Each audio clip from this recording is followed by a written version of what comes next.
Hello and welcome to Your Vote Counts, a public service program for special districts May 18th election. It's being produced by Capital Community Media via remote technology, and this is in collaboration with the community groups of American Association of University Women, Salem City Club, and League of Women Voters for Marion and Polk County.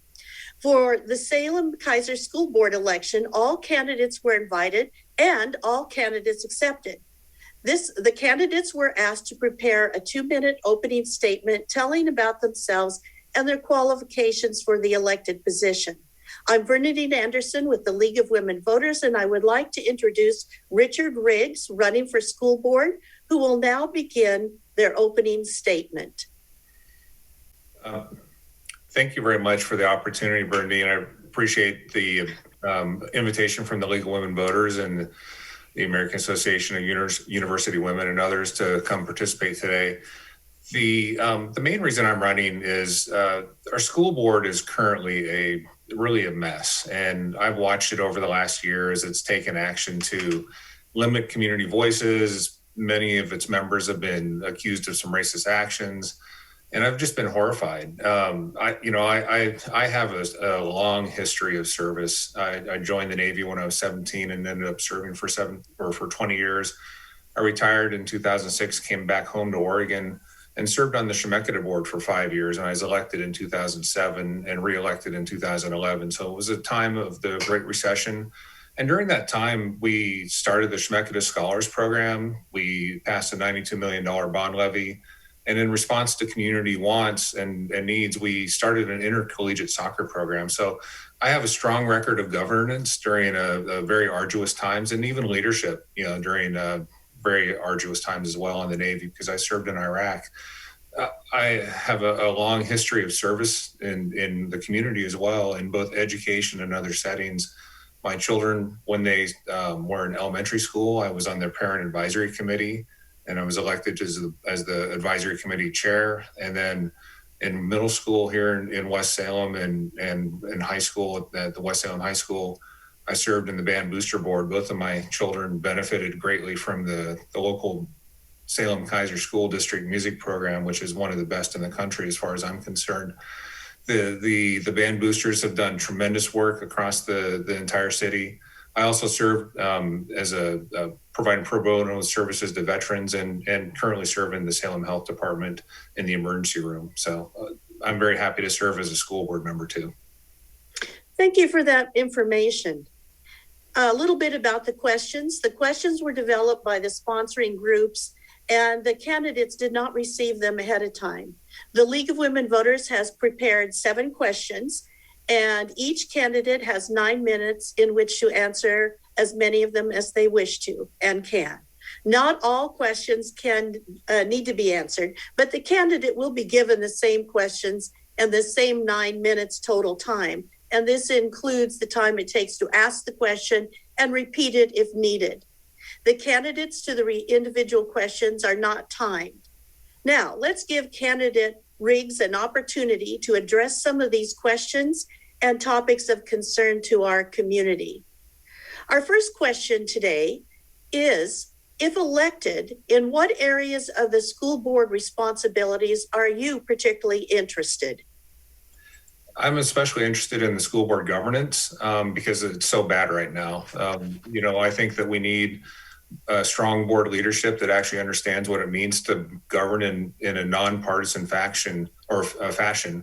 Our current school board is very dominated by special interest politics on both the left and the right. And we need somebody who's going to come in a nonpartisan way and put kids first. And I believe that's the best thing I can do.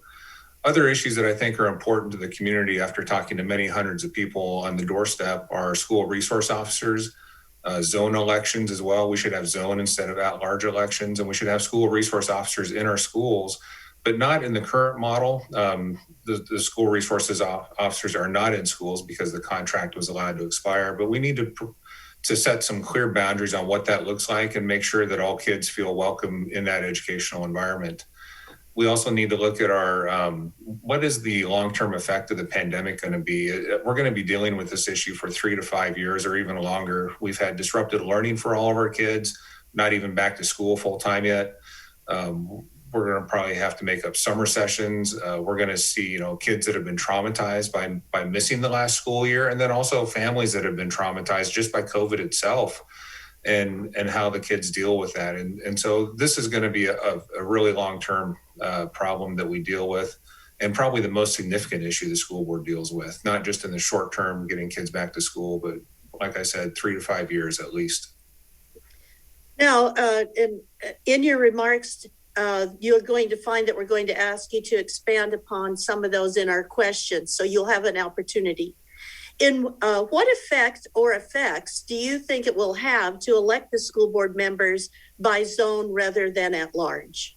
Fantastic. So I wrote a letter to the editor on this last month. One thing, the current school board elections by an at-large election, you can win in your community, and your community can say, I want Richard Riggs, or I want Jesse Lipopione, or whoever, and then you could still lose because your community's voice has to go up against the entire district. And I think that's wrong. The other problem with at-large elections is it really favors the partisan politics, and when you have groups that can funnel tens of thousands of dollars into a race, they can afford to run across the entire Salem Keizer school district. When you're an independent candidate that's only financing their election on individual donors, it's much harder to run a school district race across the entire district. And so many candidates just don't run, and that's not right either. Thank you. Question 3, in several places in the district policy for the school board, it states that there's to be regular opportunities for public feedback. How is this ensured, and what would you do differently, if anything? Well, one thing the pandemic has showed us is that we can have forums like this and have electronic means to participate. And that is one thing that would need to continue even after the school district and the school district board has started to meet in person, but they need to continue electronic participation. There's no reason why a parent of a small child needs to come to the school board meeting and pay for childcare when they can participate in this manner.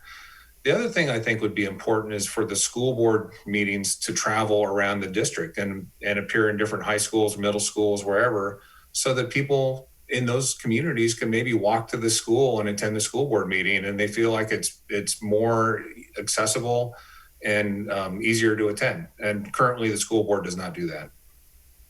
Thank you.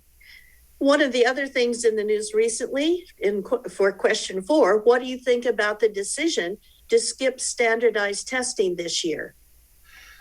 I'm torn because I'm an engineer by training, 20 years in the Navy. I was a nuclear engineer, and I believe in science and data, and that's important.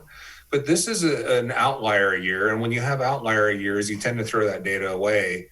And so I think the school board's decision to not test this year is probably a good one. It is, kids have had disrupted learning, and I don't know if we would get good data from this year. So let's figure out how to catch our kids back up and then test them, when the opportunity presents in a more normal setting. Somewhat related to that question, and something you had in your remarks, takes us to question 5.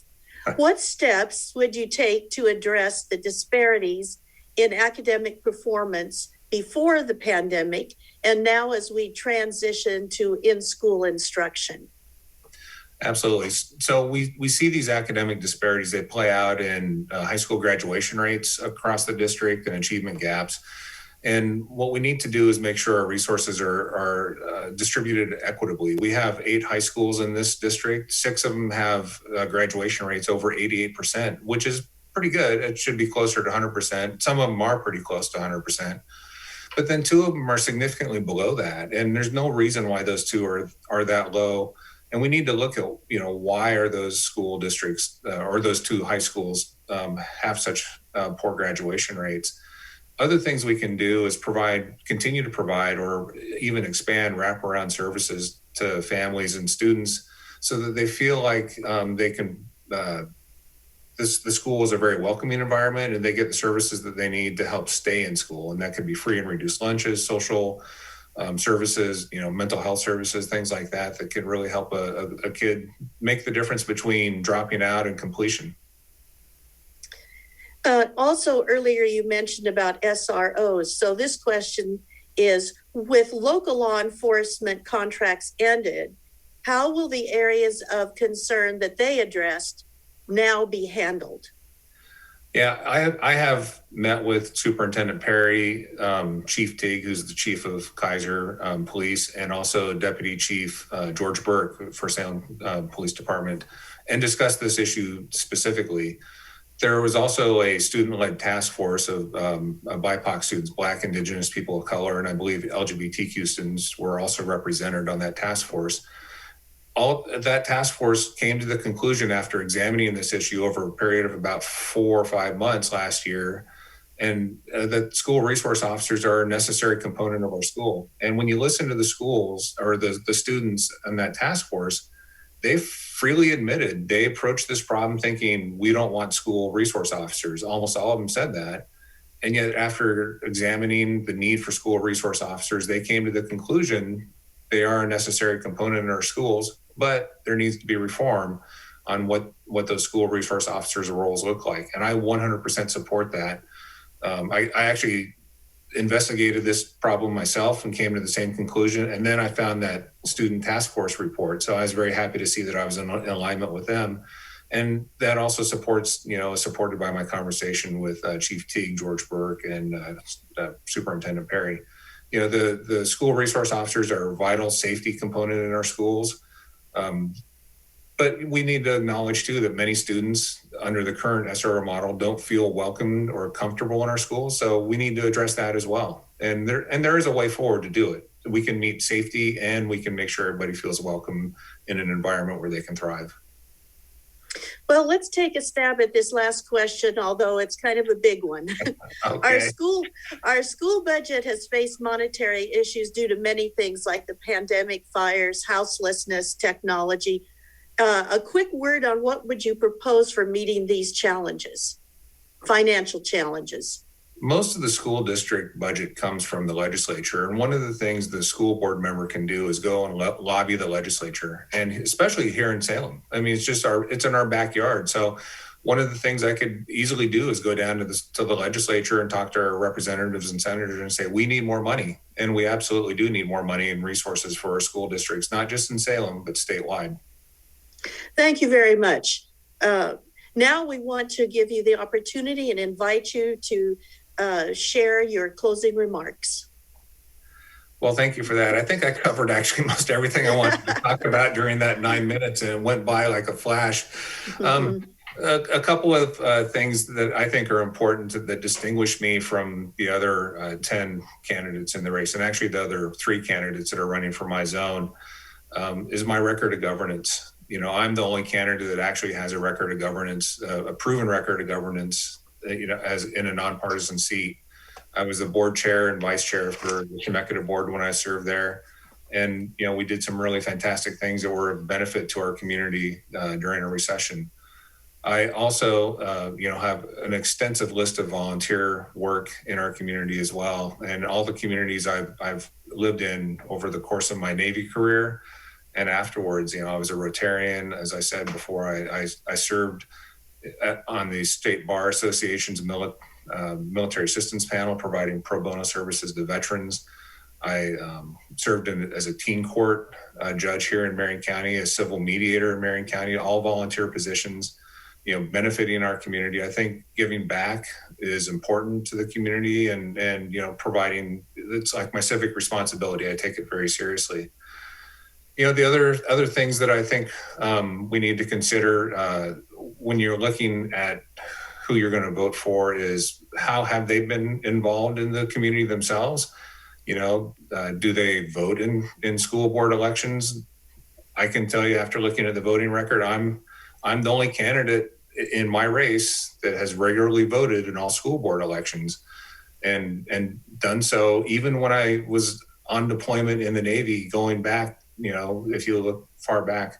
So you can ask the other candidates, and I would encourage you to do so. Have you been involved and supported? And the answer, they can't say yes, that they have to say no.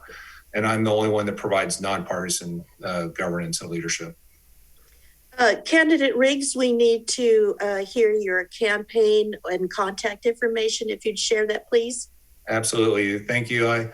My website is richardriggs.com. That's Richard Riggs, RIGGS.com. So thank you, School Board Candidate Riggs, for our interview today and sharing your thoughts. And thanks to Capital Community Media for the extensive efforts made to make this program happen. And to you, the public, for watching in order to become an informed voter. Remember to vote May 18th because your vote counts.